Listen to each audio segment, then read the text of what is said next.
यहाँ पर कांग्रेस का एमएलए हो, परंतु एज ज़्यादा यहाँ पर जो जातिगत आंकड़े हैं, जातिगत समीकरण हैं, भाजपा को ज़्यादा मिला। गब्बर सिंह पूर्व गृह मंत्री अनिल विज का इलाका अभी कम्युनिटी के वोट्स हैं, यहाँ एज भाजपा को ही रहेगा, क्योंकि पंजाबी कम्युनिटी के मुख्यमंत्री लगभग 9.5 साल रहे हैं और प्रो मोदी ही रहे हैं शुरू से।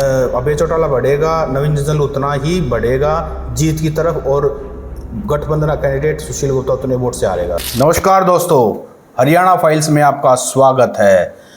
10 की 10 लोकसभा में 90 विधानसभाओं का क्या हाल है। आज की हमारी वीडियो बहुत ही महत्वपूर्ण होने वाली है, क्योंकि शायद इससे पहले ऐसी वीडियो कोई नहीं आपको यूट्यूब पे, सोशल मीडिया पे मिलेगी जो आपको 90 के 90 विधानसभा हलकों के बारे में अपडेट दे कि कहाँ से कौन सी पार्टी के प्रत्याशी को अपडेट है। मैं हूं सत्सिंह और मेरे साथ चर्चा करने के लिए जोगेंद्र कथुरिया जी।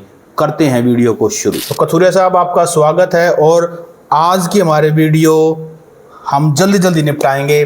तो सबसे पहले मैं आपसे जानना चाहूँगा कि अंबाला लोकसभा के अंदर, जहां एक तरफ बीजेपी के बंतो कटारिया हैं और दूसरी तरफ वरुण मुलाना है, वहां पर 9 विधानसभाओं में क्या हाल है। मैं आपको एक एक नाम करके पूछूंगा, आप शुरू कीजिए पहले। देखो, मुझे अंबाला लोकसभा पर आज भी भाजपा का एज दिखाई दे रहा है। बंतो कटारिया को एक सिंपैथी वोट मिल रहा है और एक जो बंतो कटारिया की टिकट पहले ऐलान हो गया था और पहले उन्होंने चुनाव प्रचार आरंभ कर दिया था, उसका एक्स्ट्रा ऑर्डिनरी एज उन्हें मिल रहा है और मुझे बंतो कटारिया यहाँ पर जीतती हुई प्रतीत दिखाई दे। कालका के अंदर बताएं। कालका शहरी विधानसभा भले ही यहाँ पर कांग्रेस का एमएलए हो, परंतु एज ज़्यादा यहाँ पर जो जातिगत आंकड़े हैं, जातिगत समीकरण हैं, भाजपा को ज़्यादा। पंचकुला भी शहरी विधानसभा है, यहाँ पे भी मुझे एज भाजपा को दिखाई दे रहा है। बंतो कटारिया यहाँ वरुण मुलाना पर भारी दिखाई दे रहा है। नारायणगढ़, जहाँ से नायाब सिंह सैनी मुख्यमंत्री संबंध रखते थे। देखो, भले ही नारायणगढ़ में किसान आंदोलन अंबाला ज़िले में सबसे ज़्यादा दिखाई दे रहा हो, परंतु आखिरकार यहाँ एज भाजपा को ही रहेगा, क्योंकि वहाँ के जो स्थानीय लोग हैं वो अपने मुख्यमंत्री को और अपने मुख्यमंत्री की पार्टी को हराना नहीं चाहेंगे। लिटिल बिट मार्जिन रहेगा, ज़्यादा मार्जिन नहीं रहेगा नारायणगढ़ में, पर एज भाजपा का ही रहेगा। गब्बर सिंह पूर्व गृह मंत्री अनिल विज का इलाका अंबाला कैंट शहरी विधानसभा है, जो जाट कम्युनिटी और एंटी जो बीजेपी के कम्युनिटी हैं वो वोट बैंक कम है यहाँ पर, यहाँ इसलिए एज भाजपा को ही रहेगा। अंबाला कैंट, यहाँ से अभी मंत्री अंबाला शहरी असीम गोयल जी अभी मंत्री बने हैं। यहाँ पर भी शहरी जो भी सीटें हैं जहाँ पर शहरी लोगों की तादाद ज़्यादा है, रूरल एरिया कम है, वहाँ पर एज भाजपा को ही जा रहा है। मुलाना, जहाँ से मुलाना से 100% यहाँ कांग्रेस का जो एमपी चेहरा है, लोकसभा के उम्मीदवार हैं वरुण मुलाना, उनका गृह हल्का है। वहाँ मुलाना जो विधानसभा है, कांग्रेस के प्रत्याशी को एज रहेगा, वरुण मुलाना आराम से जीत जाएंगे। सढौरा, जहाँ से शैलजा की एक प्रत्याशी भी दौड़ में थी। सढौरा के जो जातिगत आंकड़े हैं वो वरुण मुलाना के फेवर में जाते हैं, यहाँ पर वरुण मुलाना को एज मिलता हुआ दिखाई दे रहा है। जगाधरी में मुस्लिम, एससी और जाट कम्युनिटी के सहारे वरुण मुलाना अच्छी टक्कर दे रहे हैं और यहाँ पर एंटी इनकम्बेंसी भी है कंवरपाल गुर्जर के प्रति, तो शायद यहाँ पर अप्रत्याशित परिणाम देखने को मिल सकते हैं। बाकी नेक टू नेक फाइट है। यमुनानगर शहरी सीट है और पंजाबी कम्युनिटी की तादाद ज़्यादा है, लगभग 25% के करीब पंजाबी कम्युनिटी के वोट्स हैं।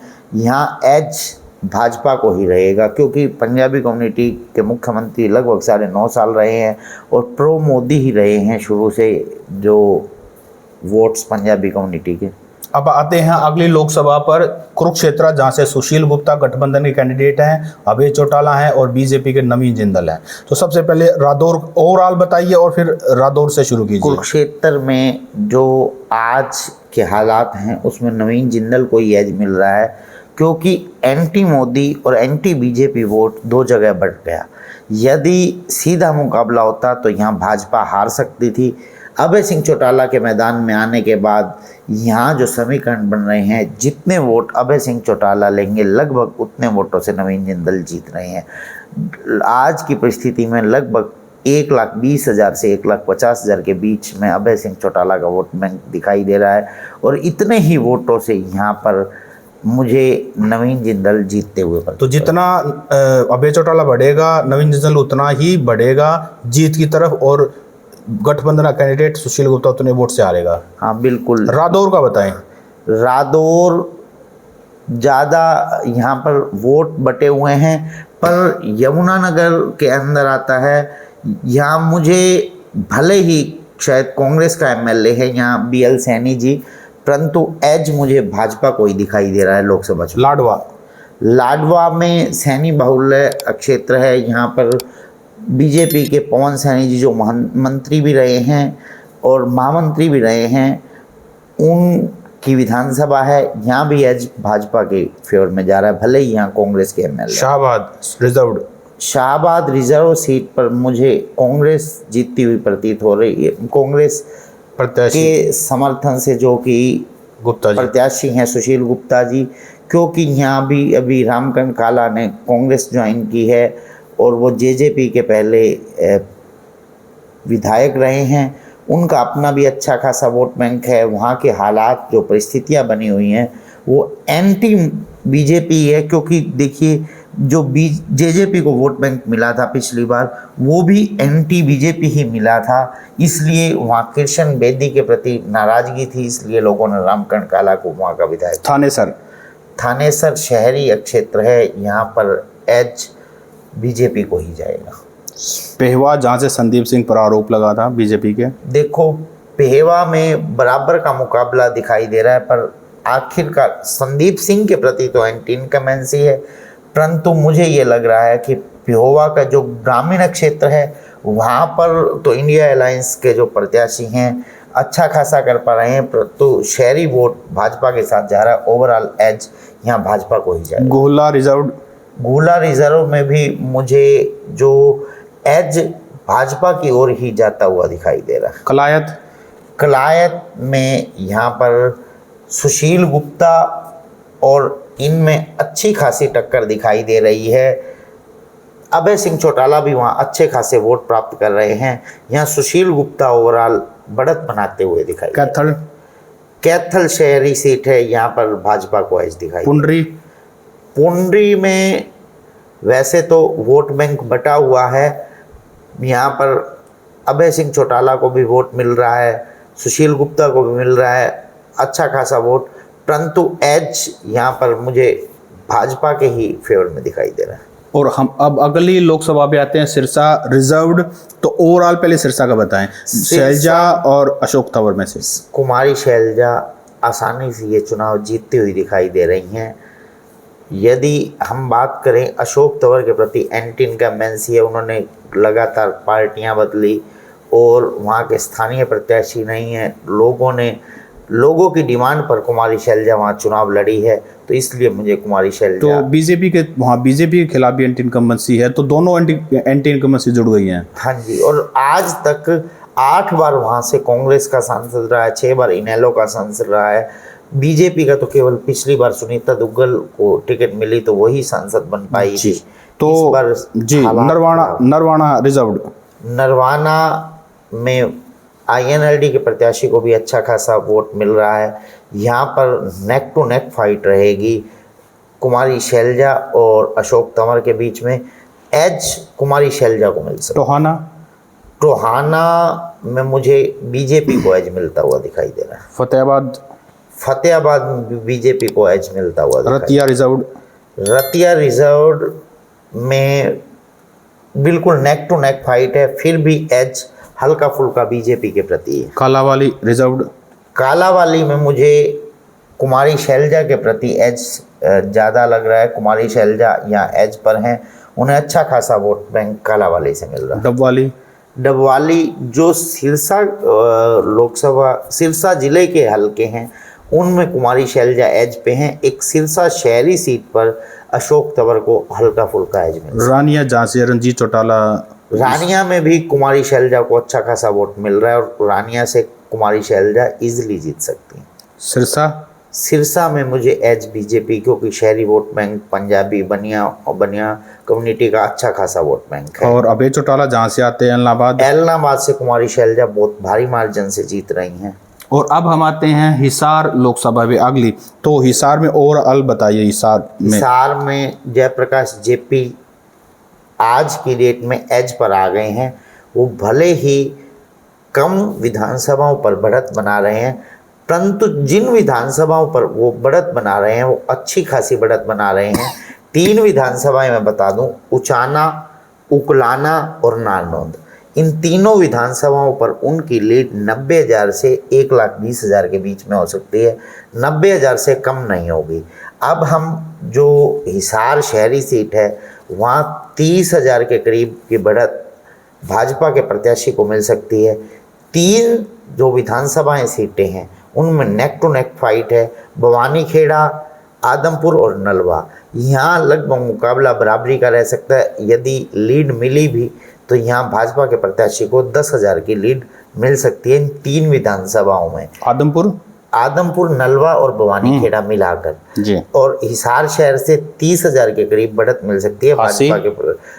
हांसी में भी भाजपा के प्रत्याशी को बढ़त मिलेगी लगभग 10 से 15,000 के बीच। जी। तो अब हम आते हैं अगले लोकसभा पर, करनाल, जहाँ से मनोहर लाल खट्टर चुनाव लड़ रहे हैं और बुद्धि राजा जो हैं कांग्रेस के प्रत्याशी हैं। ओवरऑल बताइए करनाल का। करनाल लोकसभा में यहाँ मनोहर लाल खट्टर जी को एज मिल रहा है क्योंकि उनके विपक्ष का वोट बट रहा है।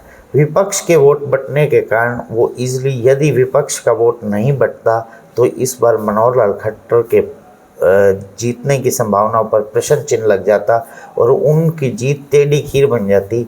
अब मुझे लगता है कि वो आसानी से जो 2 विपक्षियों के बीच में आसानी से चुनाव। जी। तो विधानसभा वाइज करते हैं। सबसे पहले नीलोखेड़ी रिजर्व्ड। नीलोखेड़ी सीट पर यहाँ एज मनोहर लाल खट्टर को ही रहेगा। मनोहर लाल खट्टर भाजपा यहाँ से इजीली बढ़त। इंद्री सीट पर काफ़ी रोचक मुकाबला देखने को मिलेगा, परंतु लिटिल बिट मार्जिन से यहाँ भाजपा का ही प्रत्याशी विन होगा। करनाल शहर से 100% मनोहर लाल खट्टर को एज मिलेगा। मनोहर लाल खट्टर। घरौंडा सीट पर मुझे लगता है कि तीनों ही प्रत्याशियों को अच्छे खासा वोट मिल रहा है क्योंकि घरौंडा में रोड बिरादरी का अच्छा खासा वोट बैंक है और यहाँ पर जो कि एनसीपी और आईएनएलडी के संयुक्त प्रत्याशी है मराठा वीरेंद्र, अच्छा खासा वोट बैंक ले रहे हैं। एज पर यहाँ बीजेपी रही। असंध में भले ही कांग्रेस का एमएलए हो, वहाँ शहरी पंजाबी कम्युनिटी का वोट बहुत अच्छा खासा है। वहाँ भले ही मनोहर लाल खट्टर के प्रति एंटी इनकमेंसी है, परंतु एज फिर भी भाजपा को ही रहेगा। भाजपा असंध से आसानी से जीत जाए। पानीपत रूरल में महिपाल ढांडा जी ने अपना पूरा दम लगा रखा है मनोहर लाल खट्टर के प्रति, क्योंकि उनके नज़दीकियों में गिनती होती है महिपाल ढांडा की। मुझे लगता है यहाँ नेक टू नेक मुकाबला रहेगा।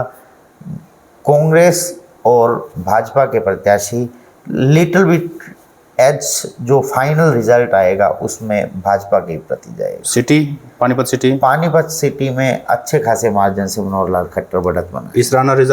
इसराना में हो सकता है कि जाट कम्युनिटी और एससी कम्युनिटी का अच्छा खासा वोट बैंक है। यहाँ मनोहर लाल खट्टर के प्रति एंटी इनकम्बेंसी है क्योंकि ये रोहतक सोनीपत के नज़दीक लगता इलाका है। यहाँ पर दिव्यांशु बुधिराजा जीत भी सकते हैं। और समालखा में भी एंटी इनकम्बेंसी है यहाँ पर मनोहर लाल खट्टर के प्रति, जो कि यहाँ धर्म सिंह छोकर कांग्रेस के विधायक हैं, उन्होंने अपनी ओर से पूरा जोर लगा रखा है दिव्यांशु बुधिराजा के लिए। मुझे लगता है कि मे भी 50-50 भी मुकाबला और नेक टू नेक फाइट है, पर फाइनल जो रिजल्ट है लिटिल बिट एज भाजपा के प्रत्याशी को जा सकता है। तो अब हम आते हैं अगली लोकसभा सोनीपत लोकसभा में एक तरफ महाराज जी हैं, ब्रह्मचारी जी हैं और दूसरी तरफ मोहनलाल बडोली जी हैं। तो वहाँ आपको क्या लगता है, ओवरऑल क्या लगता है? सोनीपत लोकसभा में ओवरऑल लिटिल बिट लीड से आज सतपाल ब्रह्मचारी जी आगे दिखाई दे रहे हैं। मैं विधानसभा वाइज बता दूं, राई, गन्नौर, सोनीपत। राई से लगभग 5 से 10 हज़ार के बीच की लीड मोहनलाल बडोली की रहेगी। सेम गन्नौर और राई की सेम परिस्थितियाँ हैं, 5 से 10 हज़ार के बीच की लीड मोहनलाल बडोली की रहेगी।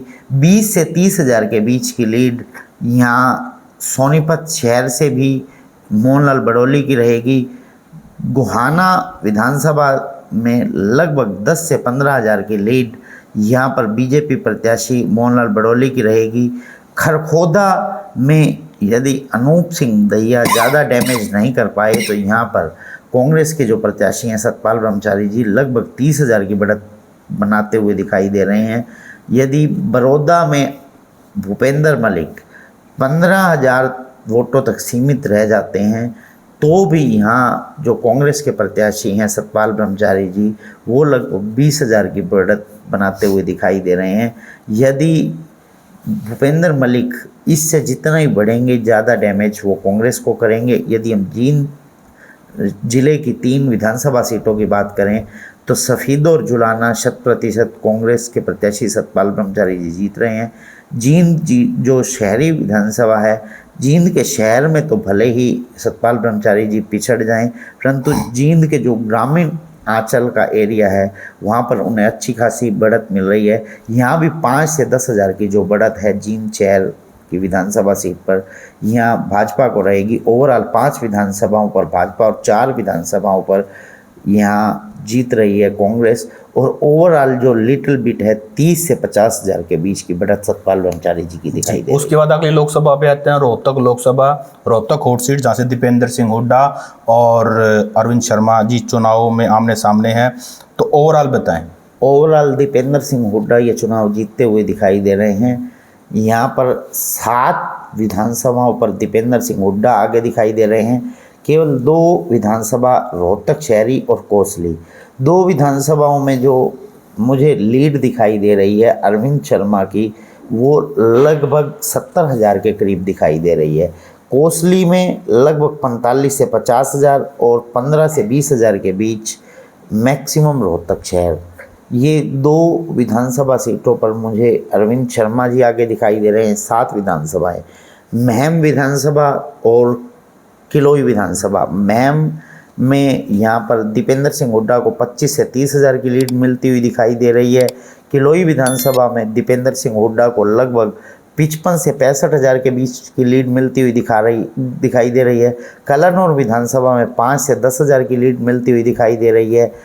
यहाँ पर बहादुरगढ़ में भी अब दीपेंद्र सिंह हुड्डा आगे निकल गए हैं अरविंद शर्मा से। पिछली बार यहाँ नेक टू नेक फाइट थी और लिटिल बिट जो लीड मिली थी यहाँ भाजपा के प्रत्याशी को मिली थी। अब मुझे दीपेंद्र सिंह हुड्डा को लगभग 5 से 10 हज़ार के बीच की लीड दिखाई दे रही है। जो आज का मूड जनता का दिखाई दे रहा है, झज्जर शहर में भी लिटिल बिट मार्जिन से जो एज रहेगा दीपेंद्र सिंह हुड्डा की फेवर में ही रहेगा। बेरी विधानसभा में अच्छी खासी लीड यहाँ पर दीपेंद्र सिंह हुड्डा को लगभग 25 से 30 हज़ार की लीड दिखाई दे रही है। बादली विधानसभा में लगभग मुझे 25 से 30 हज़ार के बीच की जो लीड है वो कांग्रेस के प्रत्याशी दीपेंद्र सिंह हुड्डा को मिलती हुई दिखाई दे रही है। ओवरऑल 80,000 से 1 लाख मतों के बीच में दीपेंद्र सिंह हुड्डा। जी, अब हम आते हैं 8वीं लोकसभा में भिवानी महेंद्रगढ़, जहाँ से रावदान सिंह और धर्मवीर सिंह दोनों हालांकि दोस्त हैं लेकिन दोनों अलग अलग पार्टियों से चुनाव लड़ रहे हैं। तो ओवरऑल भिवानी महेंद्रगढ़ का बताएं। भिवानी महेंद्रगढ़ में भी नेक टू नेक फाइट है। सोनीपत जैसी लगभग 30 से 50 हज़ार मतों के बीच आज रावदान सिंह आगे दिखाई दे रहे हैं क्योंकि उनका डेली चुनाव बढ़ता जा रहा है। वो चुनाव के माहिर खिलाड़ी हैं। इस बार धर्मवीर सिंह को बिल्कुल कांटे की टक्कर मिल रही है क्योंकि दोनों की चुनाव लड़ने की रणनीति, दोनों एक दूसरे की कमियों को भी जानते हैं, उनकी मजबूत पक्ष को भी जानते हैं। यहाँ पर 2 ही चीज़ों पर रावदान सिंह का चुनाव खड़ा है कि अहीर वोटर्स में कितनी सेंध लगा पा रहे हैं। यदि 4 जो विधानसभाएं हैं महेंद्रगढ़ जिले की, नांगल चौधरी, अटेली, नारनौल और महेंद्रगढ़ से तो मुझे जहाँ तक अभी मैं पीछे सर्वे करने भी गया था, महेंद्रगढ़ में तो मुझे बढ़त यहाँ पर रावदान सिंह की दिखाई दे रही है। उन 3 विधानसभाओं में लिटिल बिट लीड यदि भाजपा की रहती भी है तो ओवरऑल भाजपा ये चुनाव हार जाएगी। वहाँ उन 3 विधानसभाओं से कम भाजपा यदि 30,000 से ऊपर की लीड ले पाती है तो ही चुनाव मैदान में डट पाएगी भाजपा, क्योंकि बाढ़ड़ा, लोहारू, दादरी इन तीनों विधानसभाओं से अच्छी खासी जो लीड है वो राव धन सिंह को मिल रही है। तो शाम में राव धन सिंह भले ही पिछड़ रहे हैं पर वो अपने जो हार का मार्जिन है वो पिछली बार श्रुति जो चौधरी 34,000 के करीब हार गई थी उसको काफ़ी कम तक ले आए हैं। आज के दिन 15 से 20,000 के बीच में राव धन सिंह तो शाम में पिछड़ रहे हैं और दादरी, बाढ़ड़ा और लोहारू मैंने बताया तीनों ही विधानसभाओं में जीत रहे हैं। महेंद्रगढ़ में भी राव धन सिंह को एज है।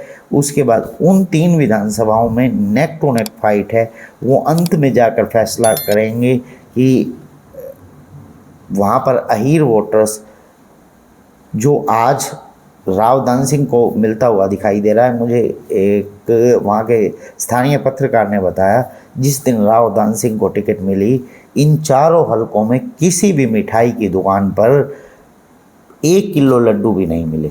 इतने लड्डू उन चारों विधानसभाओं में बांटे गए। इसलिए वहाँ के लोग ये चाहते हैं कि हमारा पहली बार अहीर उम्मीदवार आया है, यदि इस बार राव धन सिंह हार गई तो आगे कोई। तो राव बहादुर को भी तो टिकट मिली है। राव बहादुर सिंह मुझे लगता है अंडर 40,000 रह जाएंगे। वो जो वोट डैमेज करेंगे दोनों को बराबर, उनको न्यूट्रल ही मान लिया जाए। जी, अब हमारे पास 2 लोकसभा बच गई, दोनों एनसीआर की हैं, गुड़गांव और फरीदाबाद। तो गुड़गांव में बताएं ओवरऑल गुड़गांव में आज एज पर राव इंद्रजीत ही दिखाई दे रहे हैं क्योंकि माहिर खिलाड़ी हैं। अभी तक राज बब्बर का चुनाव उस तरीके से नहीं उठ पाया है। हालांकि जो मेवात की तीनों विधानसभाएं हैं वहाँ राज बब्बर को एज मिल रहा है। राज बब्बर अच्छे खासे वोट बैंक वहाँ ले पा रहे हैं। और पुन्हाना, फिरोजपुर, झिरका और नूह, हाँ जी, उन तीनों विधानसभाओं पर राज बब्बर को एज मिल रहा है। और बावल में भले ही रिजर्व हो, यहाँ यादव अच्छा खासा वोट बैंक है। राव इंद्रजीत 100% एज पर है। रेवाड़ी में भी पिछली बार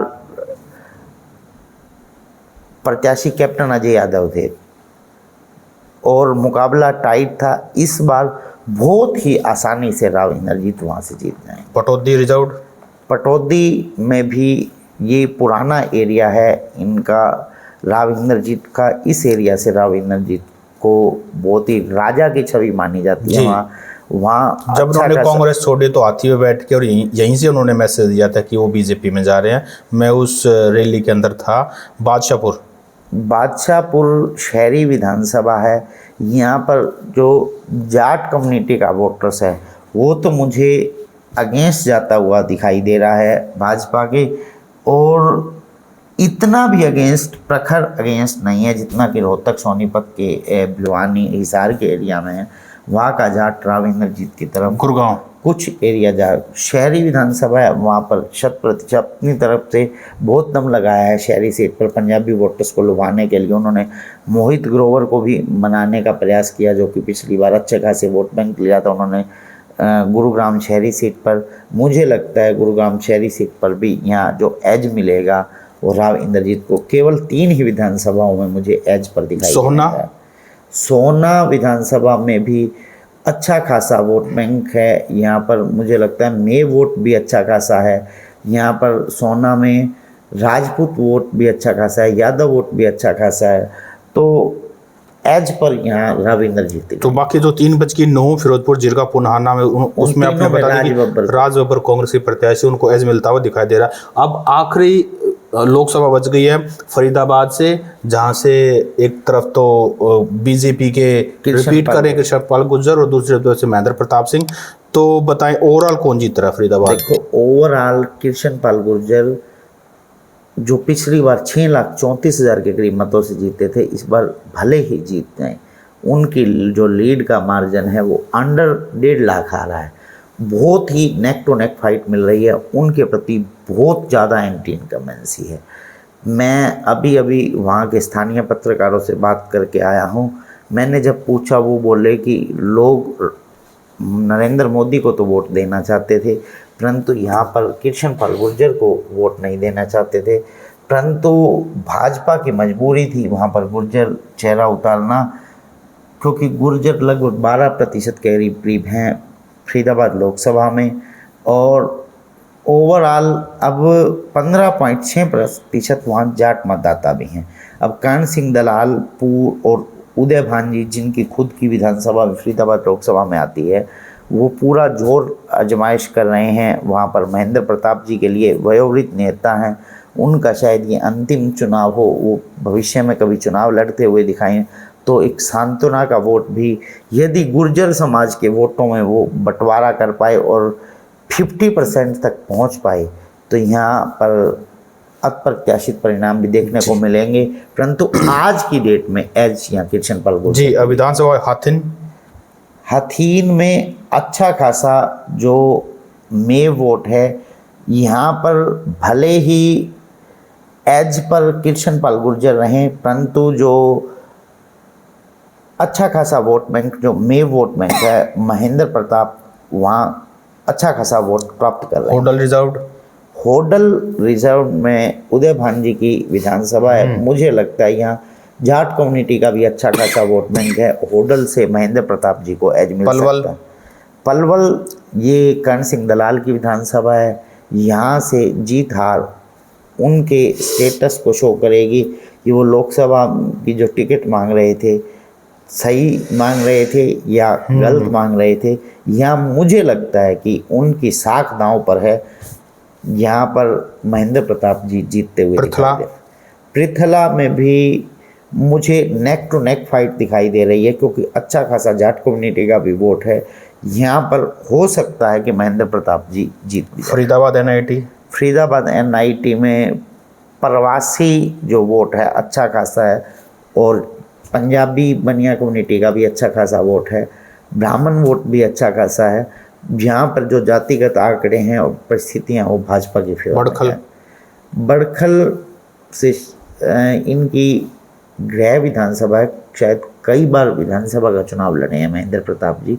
मुझे लगता है कि यहाँ नेक टू नेक फाइट होगी, जो जीत हार का मार्जिन है वो ज़्यादा नहीं होगा। भले ही यहाँ भाजपा की MLA हों और वर्तमान में वो शायद शिक्षा मंत्री भी बनी है सीमा त्रिखा जी, मुझे लगता है कि लिटिल बिट हो सकता है कि लीड भाजपा को मिल जाए, पर इतनी बड़ी लीड नहीं। बल्लभगढ़ जहाँ प्रवासी मजदूर भी रहते हैं, बल्लभगढ़ मुझे लग रहा है कि यहाँ पर एज भाजपा की भी फेवर में रहेगा, क्योंकि जो वहाँ के जातिगत समीकरण हैं वो भाजपा की फेवर में जा रहे हैं। फरीदाबाद शहरी सीट से बहुत आसानी से किशनपाल गुर्जर, फरीदाबाद शहरी सीट ही भाजपा के लिए और किशनपाल गुर्जर के लिए यहाँ एज ला रही है, क्योंकि यहाँ अच्छी खासी बढ़त। तिगांव उनका गृह क्षेत्र है। तिगांव से पहले उस समय भी जीतते थे किशनपाल गुर्जर, जब पूरे हरियाणा में 2 विधायक बनते थे। मुझे लगता है कि तिगांव से किशनपाल गुर्जर ही। तो हमने 10 लोकसभा की 90 की 90 विधानसभाएं कवर कर दी हैं, और मैं आखिरी सवाल वीडियो बंद करने से पहले कि 10 लोकसभा में से आपको क्या लगता है कांग्रेस कितनी पक्का जीत रही है और बीजेपी कितनी पक्की जीत रही है और कितने पर चुनाव फंसा हुआ है? देखो, मुझे 5 पर भाजपा पक्का जीतते हुए दिखाई दे रही है। फरीदाबाद, गुरुग्राम, अम्बाला, कुरुक्षेत्र, करनाल। अम्बाला, कुरुक्षेत्र, करनाल, फरीदाबाद, गुरुग्राम 5।